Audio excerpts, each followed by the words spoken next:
Halimah carpon kenging rahmatullah ading apandi atanafi Raf dibantun tina buku kumpulan carpon kenging Raf carita biasa diterbitkeun ku Dinas Penerbitan Balai Pustaka 1858 dipidangkeun ku Sim Kuring pun Nazaruddin Azhar nyanggakeun.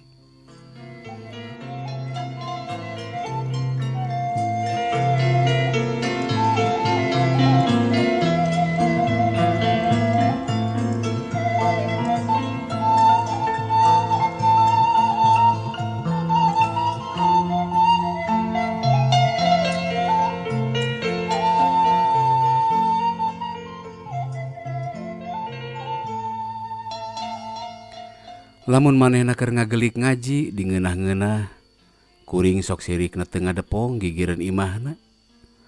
Sorana halimpu, kiroahna patri, lafalna pasehat.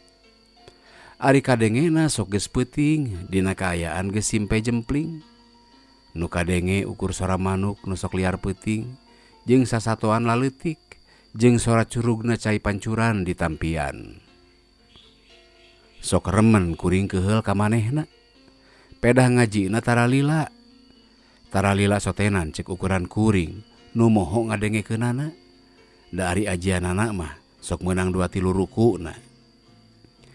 Baku nakar bada Isa eta teh mun barudak santri geus ninggalkeun tajug arampih ka kobong jeung mun mama ajengan geus beres tuang.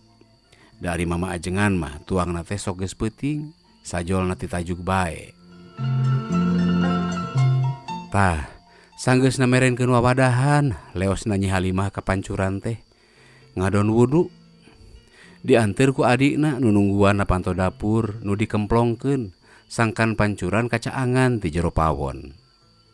Mun geus kitu nya sok ka pangkengna teh biasa nakar ngadehem heula memeh ngong teh. Tah, ti mimiti taudna kuring geus tara incah deui ti pipir handapeun pangkengna. Tajwidna mararna, ngaheangna ihfa, ngageuleuyeungna idgham, semu nyentokna dina idhar, sarta turun naikna sora dina idhar gunah estuning matak dedengeun. Henteu diheungheum, henteu digaengkeun.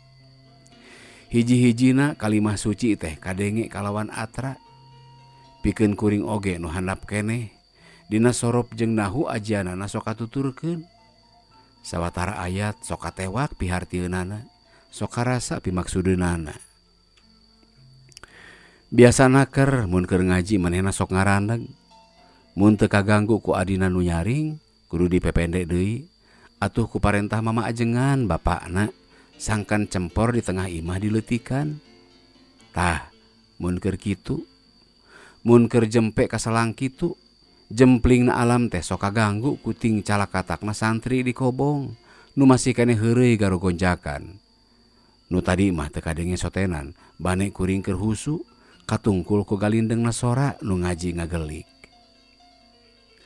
Atuh mun teu kitu ngarandegna nu ngaji teh ana disalahkeun ku ajengan. Mun kaliru kandal teuing maca ro paeh dina yang hareupan kasroh atawa ipis teuing maca ro paeh dina yang hareupan fathoh. Dedengieun keneh nepi ka ayeuna oge dina ajengan menerkeun. Sing bener Halimah ngaji teh ulah tajwid nu kabawakeun ku lagam. Tapi tajwid nu kudu dibere lagu. Ieu mah ari nu kudu panjang diponokkeun, nu kudu ponok dipanjangkeun.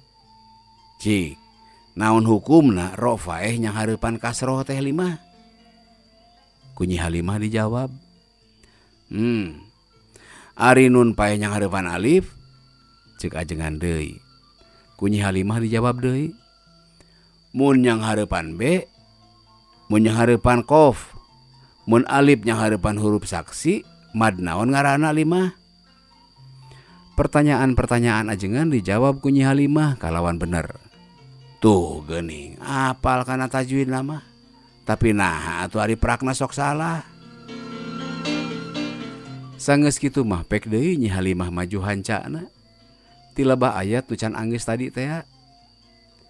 Nu pangwaasna nepi ka ayeuna, mang taun-taun sanggeus kuring ninggalkeun pasantren, Mun ngaji na Nyi Halimah dina keur salesma, aduh, karasana ku kuring leuwih-leuwih ngageterkeun mamaras rasa. Ajianana diselang ku ingsreuk, nu sakali-kalieun sok diembohan ku ambek kana irungna.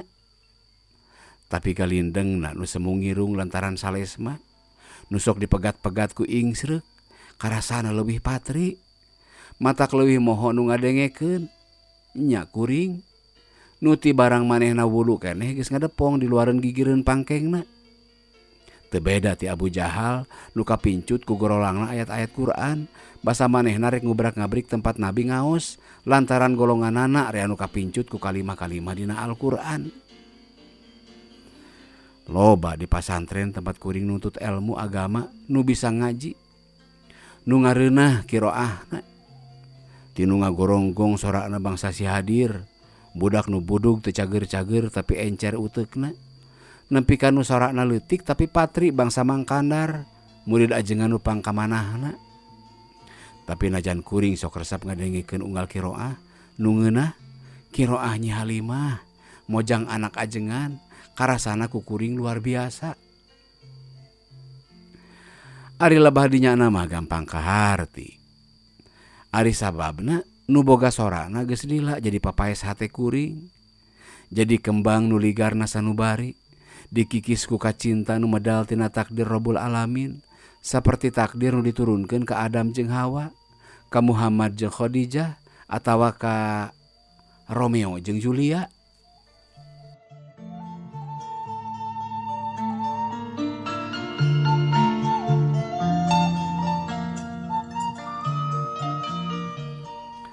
Di pasantren teh kuring diarangga pangmenakna. Kagok nyaritakeun anak mah, tapi kumaha da kitu buktina. Ti samet ajengan nepi ka santri-santri kabeh ngarajenan. Ari nu jadi sabab ka pasantren teh kuring mah dianteurkeun ku bapak kuring, dipihapekeun ka ajengan. Sedeng ajengan serabeun ku kolot kuring teh. Disebut sataun masantren teh kuring mah teu ngarasa ripuh, ngaliwet jeung ngalasuluh. Da sasatna kuring mah indekos ka ajengan. Iwal ti kadaharan sabrakeun, kuring mah tara narima kiriman ti lembur. Da kudu ngirimna sok langsung dikirimkeun ka ajengan. Nya ti ajengan kuring sok dikiriman dahar teh. Dianteuran ku Nyi Armi, budak ajengan nu kakara 8 taun. Ti barang jol pisan ka pondok, kuring geus katarik ku sora nu ngaji unggal bada Isa teh.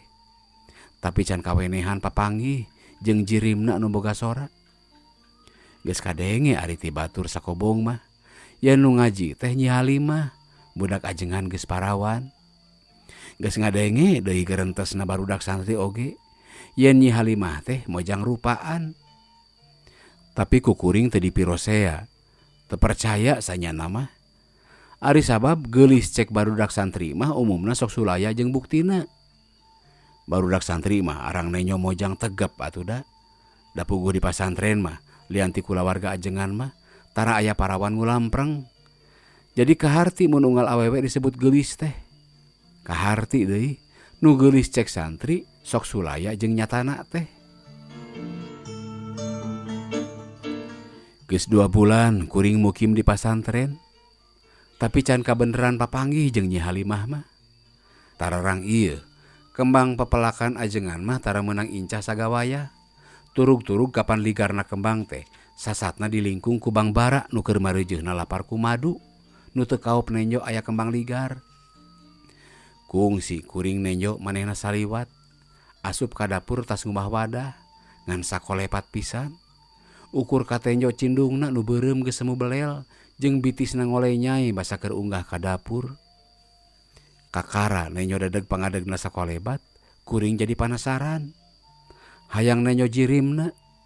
Dadegan kitu, rupa bitis bodas ngoleh nyai kitu, ku kuring disamaraan ku ciptaan-ciptaan saterusna, nu akhirna breh jadi wanita nu sampurna. Wujud dina fantasi kuring ieu teh anehna, bat henteu mencog tina buktina.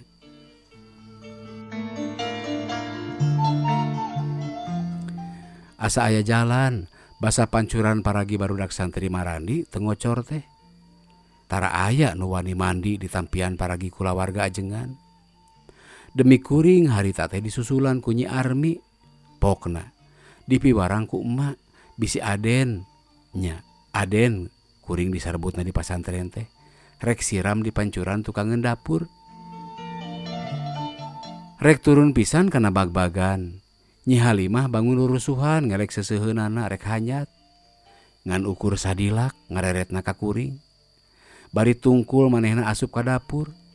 Waktu nongan sakedeung kitu teh keur kuring mah cukup pikeun nelak-nelak rupana. Nenjo panonna nu seukeut basa tadi manehna ngareret. Panon nu dipapaes ku halis nu gomplok jeung bulu panon nu carentik. Buukna hidang meles ngan saeutik nu tembong ngarombyong ka hareup. Da katutupan ku cindungna nu beureum geus semu belel tea. Atuh basa manehna nukang, kuring kaburu ngareret kana pundukna nu bodas. Bagian nu teu katutupan ku cindungna. Telek nenyo wangunan awakna nu langkoyang. Malah kungsi ratug nenyo bitisna nu bareto kungsi katenjo sajorela tea oge. Bitis nu tembong lantaran manehna di samping jangkung. Paingan atuh bitis teh teu meunang tembong. Buktina da eta geuning nyeredetna kana hate. Henteu anggeus saharita tapi terus tepi ka kuring rengse mandi karasa seseredetan. Memeh sup teh katampian. Sababaraha balikan kuring ngucapkeun kalimah Allahu Akbar. Allahu Akbar. Jeung pujian-pujian kanu ngadamel. Nu ngadamel makhlukna dina wangunan nu sakitu sampurnana. Teu beda jeung Nabi nu muji ka Pangeran basa ngagebeg ningali kageulisan Siti Jainab anu nyumput tukangeun larangse.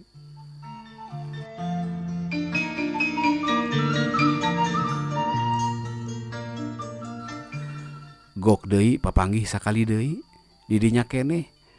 Ngan ayeuna mah tibalik. Kuring rek hanyat, manehna rek turun. Rada lila harita mah kuring nalak-nalak teh. Ari sababna make kungsi mang nampanankeun bobokona sagala rupa nu pinuh ku piring jeung lumur. Sabab jalan tempat turun kana bag-bagan leueur. Tah, ti harita rupa manehna nyang karukna dina hate kuring teh teu daek poho. Kokolebatan unggal waktu. Tah ti harita ti sabarang kuring ngaku yen enya garentes santri-santri teh teu sulaya jeung buktina.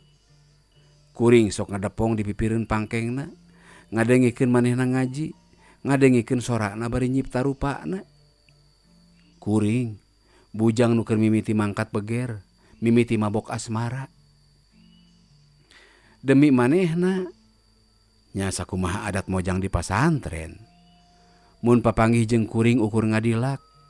Ngan anu jadi gede hate teh dilakna remen dibarung ku imut. Lain dilak anu polos. Angot barang kuring remen paadu tinggal mah mun rek katajug manehna rek nutupkeun jandela. Mani jiga meunang pada ngitung. Unggal sore kituna teh memeh magrib. Kuring ngaliwat manehna nutupkeun jandela. Nenyo heula ka kuring, nyeh imut. Kuring males seuri dibarengan ku dulung-dungdengna hate, ratug kawas tutunggulan. Yakin, kuring henteu ambon sorangan.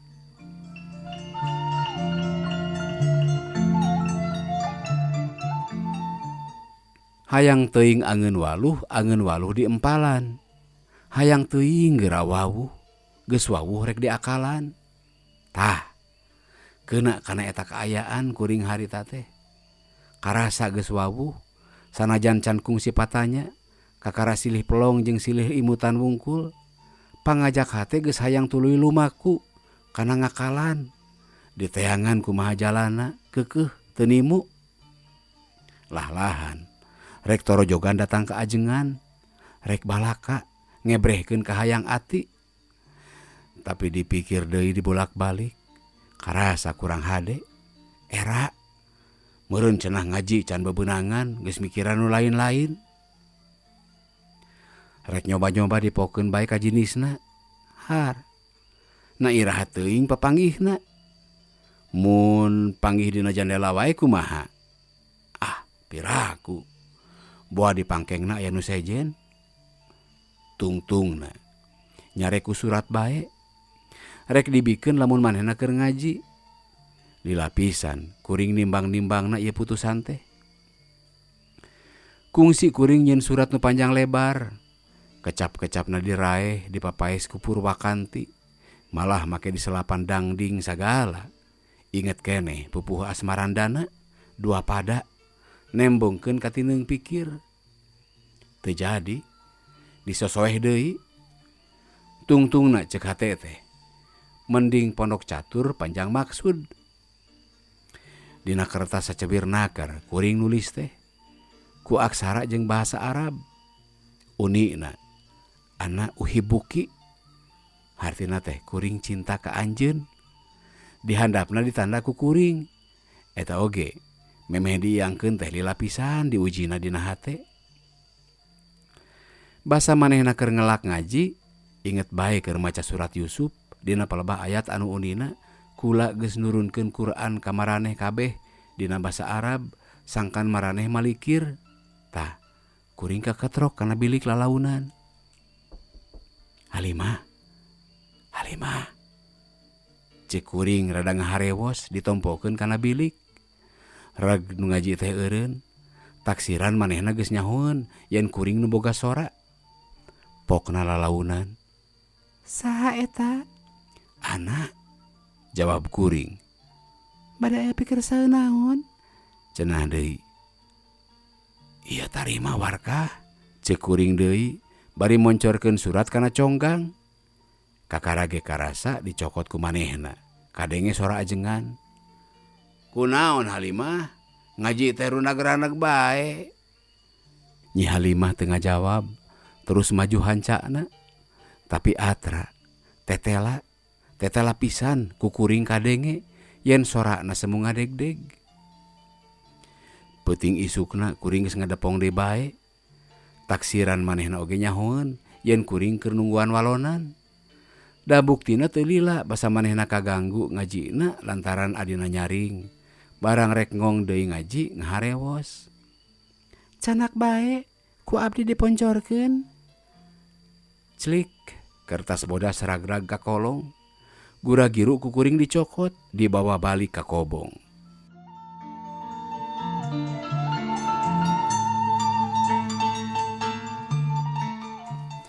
Ponok pisan suratna teh. Leuwih ponok ti surat kuring kamari. Unikna dina basa Arab suratna oge ngan ashkuruka kasiron. Cenah, geus ngan sakitu-kituna taya leuwihna malah henteu-henteu acan ditanda di handapna oge. Ari ashkuruka kasiron teh hartina nuhun kana pangasih. Kertasna nepi ka ayeuna aya keneh diampihan. Mun aya nu nanyakeun naon nu diampihan, ku kuring sok dijawab yen eta teh isim pamere ajengan. Da arang nu ngartieun atuh.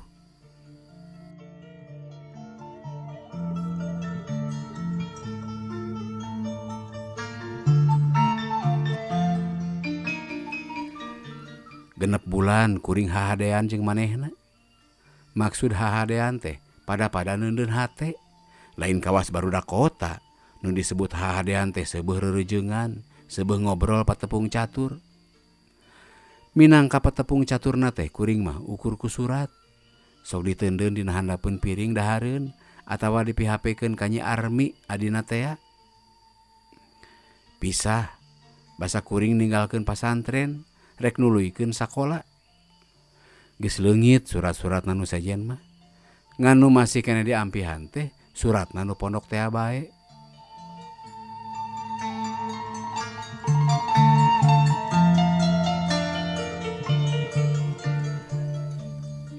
Tah, eta kabeh carita nu di luhur ngalangkang deui dina ingetan. Harita teh meh heuleut 10 taun ti barang kuring masantren, basa kuring keur ngontrol tempat tawanan. Make rada lila kuring ngarandeg. Ngadengekeun nu ngaji di kamar tawanan awewe. Malah make gek diuk dina bangku handapeun candelana. Rusras inget ka jaman kuring masantren. Kadenge deui.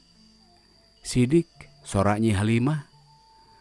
Najan teu dipegat-pegat ku sora budak nu ngear ceurik atawa gorowokna mama ajengan menerkeun, tapi estu sidik pisan Mau salah deui, nu boga sora teh Nyi Halimah, wanita nu kungsi jadi papae sate kuring zaman kuring masantren. Isukna ku kuring ditenjo, ngajak ngontrol tawanan di lebadinya teh rada lila.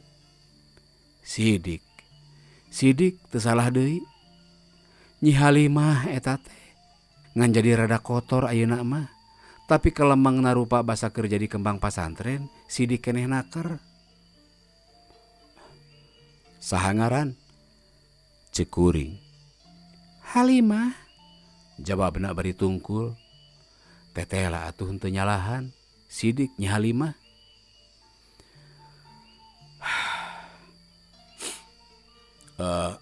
Di mana abah jeung emak Limah? Ceuk kuring lemah lembut naker ngomong teh.